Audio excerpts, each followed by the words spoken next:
Hello everyone, welcome to my YouTube channel.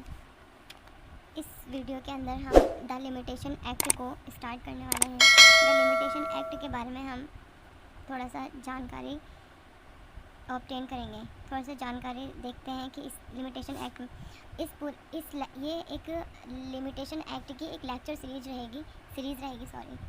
ये limitation act की एक लेक्चर सीरीज़ रहेगी। इसमें हम सेक्शन 1 से लेकर सेक्शन 32 में जितना भी कुछ लिखा है वो सब डीपली स्टडी करने वाले हैं।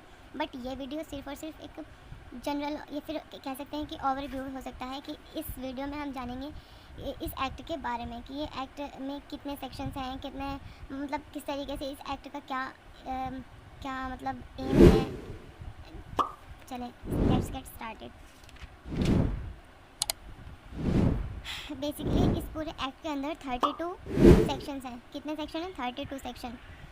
और ये एक्ट जो है, ये एक्ट बात करता है लिमिटेशन पीरियड की, कि लिमिटेशन पीरियड क्या होना चाहिए। बट जनरली ये सिर्फ जो लिमिटेशन होता है वो सिर्फ और सिर्फ सिविल मैटर्स के अंदर ही होता है। क्रिमिनल मैटर्स के अंदर जनरल की लिमिटेशन नहीं होता। ये सिर्फ लिमिटेशन जो हम देखते हैं वो सिर्फ और सिर्फ सिविल मैटर्स के अंदर ही होता है लिमिट। और क्रिमिनल मैटर्स के अंदर क्यों नहीं होता? जैसे सपोज़ करें, जैसे अगर किसी इंसान ने मतलब सपोज़ करें ए ने बी का अगर मर्डर कर दिया है, तो अगर उसका लिमिटेशन पीरियड 3 इयर्स होगा तो सपोज़ वो इंसान मर्डर कमिट करके कहीं भी जाकर छुप सकता है और उसके बाद 3 साल बाद अगर वो सामने आता है तो उसको ना ही अरेस्ट किया जा सकता है, ना ही उस पर कोई प्रोसीडिंग्स चलाई जा सकती है, जस्ट बिकॉज ऑफ कि उसका लिमिटेशन पीरियड सिर्फ 3 साल था। इसी वजह से जो ग्रेव ऑफेंसेस होते हैं उसमें लिमिटेशन पीरियड नहीं होता। बट हाँ, कह सकते हैं कि सीआरपीसी के अंदर भी कुछ सेक्शंस ऐसे हैं कि जिसमें लिमिटेशन पीरियड होता है। वो सिर्फ और सिर्फ जो मतलब नॉर्मल ऑफेंसेस होते हैं ना, मतलब उन्हें हम ग्रेव ऑफेंसेस के अंदर की लिस्ट में इंक्लूड नहीं कर सकते। तो अब हम जानेंगे कि जो इसके अंदर कितने स्केड्यूल्स हैं। इसके अंदर स्केड्यूल है मतलब स्केड्यूल जो है उसके अंदर 133 आर्टिकल्स हैं। 114 से लेकर 117 तक जो आर्टिकल्स हैं वो किसके बारे में डिस्कस करते हैं? वो अपील के बारे में डिस्कस करते हैं। और एप्लीकेशन के बारे में डिस्कस करते हैं वो 118 से लेकर 136। वैसे जनरल रूल क्या होता है? जैसे जनरल रूल होता है लिमिटेशन का, मतलब सूट फाइल करने का जनरल रूल होता है 3 इयर्स। बट इमूवेबल प्रॉपर्टी के बारे में बात करें तो इमूवेबल प्रॉपर्टी के लिए होता है 12 इयर्स। जनरल रूल जो होता है,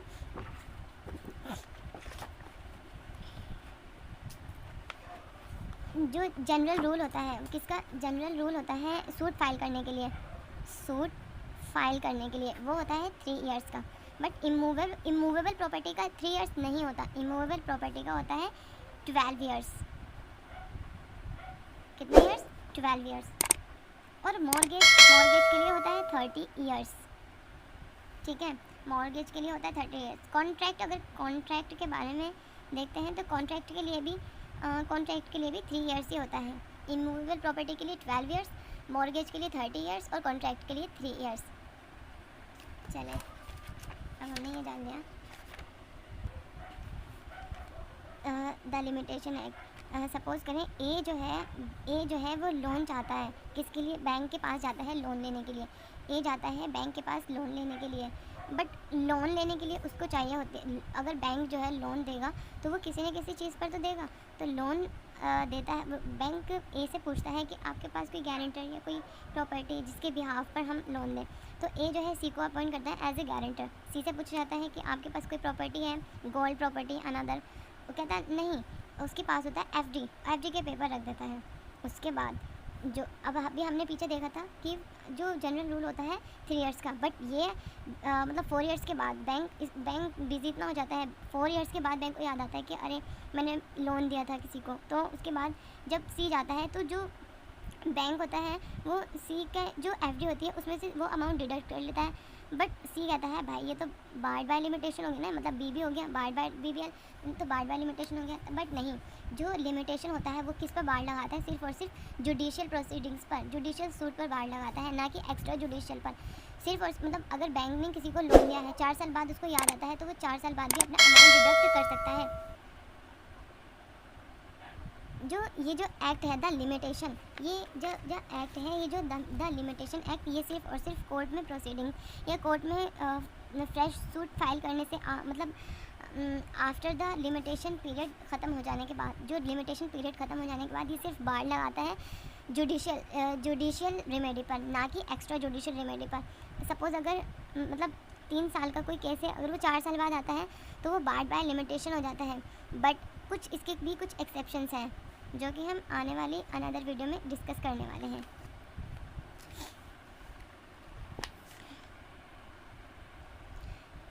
ये जो द लिमिटेशन पीरियड है, ये सिर्फ उन लोगों के राइट की बात करता है जो कि अपने राइट को लेकर एक्टिव हैं।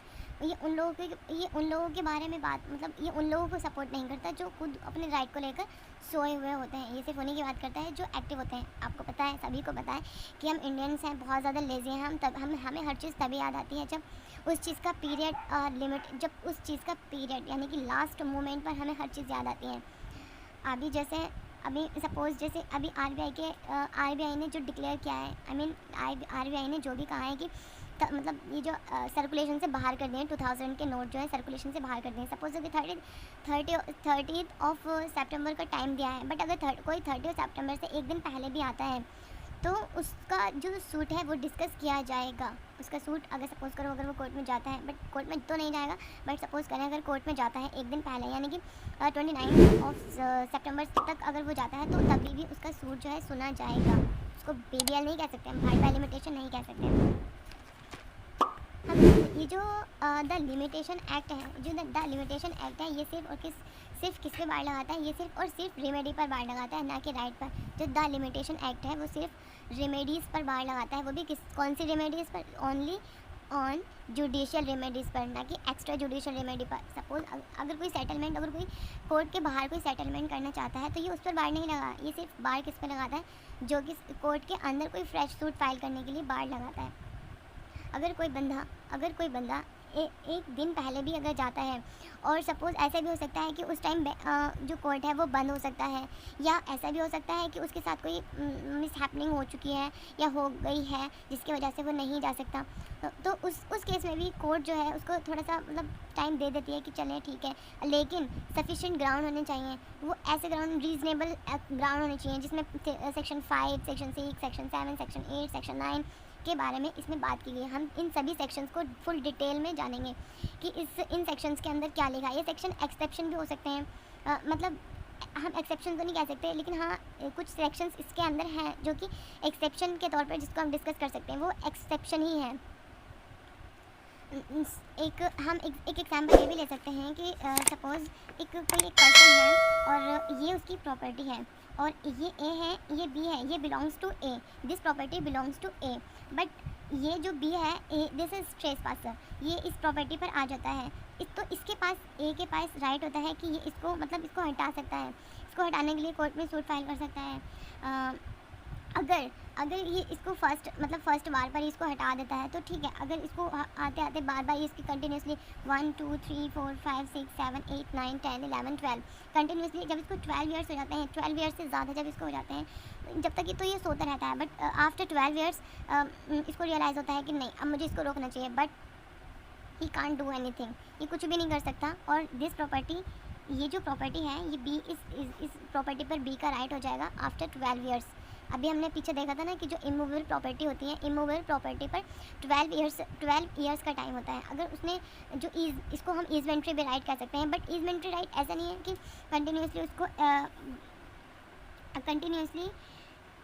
मतलब ऐसे नहीं कह सकते कि कोई बंदा किसी की प्रॉपर्टी पर कंटिन्यूसली उसको ट्रेसपास किए जा रहा है, बट वो इंसान, वही है ना कि लेज़ी वाली बात हो जाती है। वो इंसान इतना लेज़ी हो गया, वो उसको आफ्टर 14 ईयर्स के बाद याद आता है, अरे अब मुझे सूट फाइल करना चाहिए, बट वो उस मैटर में कुछ भी नहीं कर सकता, क्योंकि अभी हमने बात करी थी पीछे की जो इमूवेबल प्रॉपर्टी होती है उसमें सूट लाने के लिए सिर्फ और सिर्फ 12 ईयर्स का टाइम होता है। 12 ईयर्स सेक्शन 27 में प्रिस्क्राइब भी किया गया है कि किस तरीके से अगर सेक्शन हम ऐसे तो नहीं कर सकते ना कि कुछ भी अपने माइंड से बना सकते हैं, नहीं।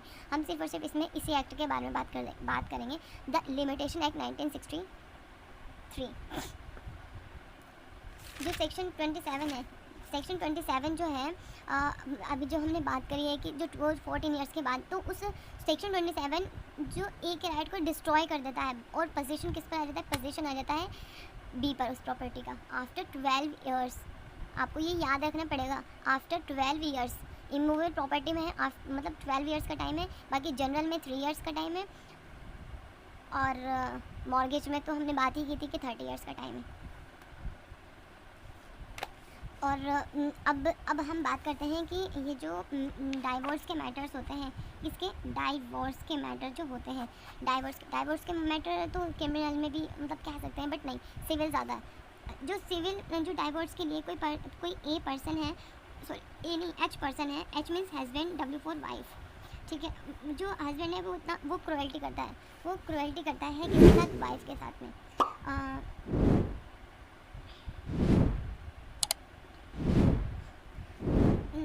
जो वो क्रुएल्टी करता है अपनी वाइफ के साथ में, और हो जाते हैं, सपोज़ करें 10 साल हो जाते हैं। 10 साल बाद क्या ये वाइफ जो है अपने हस्बैंड के अगेंस्ट में क्रुएल्टी के लिए सूट फाइल कर सकती है या नहीं?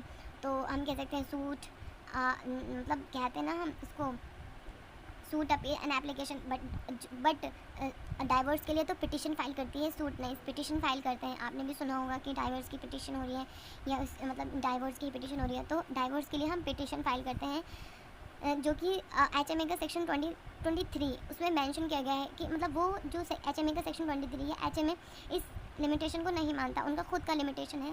और सेक्शन 23 में मतलब मेंशन ही किया गया है कि मतलब जो रीज़नेबल होना चाहिए। सेक्शन 23 जो है हम कह सकते हैं कि not govern by the limitation act, उसका अपना ही है। सेक्शन 23 में बताया ही गया है कि जो अननेसेसरी डिले नहीं होने चाहिए और रीज़नेबल होने चाहिए। अननेसेसरी एंड इम्प्रॉपर डिले नहीं होना चाहिए, रीज़नेबल। कोर्ट तो हर चीज़ देखती है ना, बट अभी हमने पीछे बात की थी कि मतलब कोर्ट के पास डिस्क्रेशन होती है कॉन्डिनेशन ऑफ डिले, जो कि सेक्शन 5 में मेंशन है। मतलब सेक्शन 5 में मतलब बताया गया है कि कॉन्डिनेशन ऑफ डिले क्या होता है, तो उसके रीज़नेबल ग्राउंड्स होते हैं। बट कोर्ट के पास डिस्क्रिएशन हो सकती नहीं है, डिस्क्रिएशन है, डबल डिस्क्रिएशन कह सकते हैं हम। कि सपोज़ अगर किसी बंदे के पास उसके पास 30 डेज़ का टाइम दिया गया है अपील के लिए, और वो अगर 29 डेज़ में भी आता है, तो 29 डेज़ में भी आने के बाद उसकी पिटीशन सुनी जाएगी। बट अगर संडे है, 29 को मतलब संडे है, और वो किसी वजह से नहीं कर पा रहा, या उसका एक्सीडेंट हो जाता है रास्ते में, और मतलब उसके साथ कुछ मिस हैपनिंग हो जाती है, जिसकी वजह से वो सूट फाइल नहीं कर पाएगा। सूट फाइल नहीं मतलब उसके अंदर वो नहीं जा सकता सूट फाइल के लिए, या अपील के लिए, एप्लीकेशन के लिए नहीं जा सकता। तो उस मैटर में क्या होगा, कोर्ट के पास डिस्क्रिएशन होती है, मतलब रीजनेबल ग्राउंड्स। बट कुछ चीज़ें ऐसी होती हैं कि जिसमें कोर्ट डिस्क्रिएशन में नहीं दे सकती, क्योंकि सामने वाला बंदा कहीं जाकर America, Europe, suppose America, Europe या कहीं फॉरेनर कहीं भी वटएवर कहीं पे भी जा सकता है, वैन कहीं भी जा सकता है, वो कहीं पे भी जाकर शिफ्ट हो सकता है, वो सेटल हो गया है। बट उसके इस रीज़न, हाँ हो सकता है कि रीज़नेबल ग्राउंड है, बट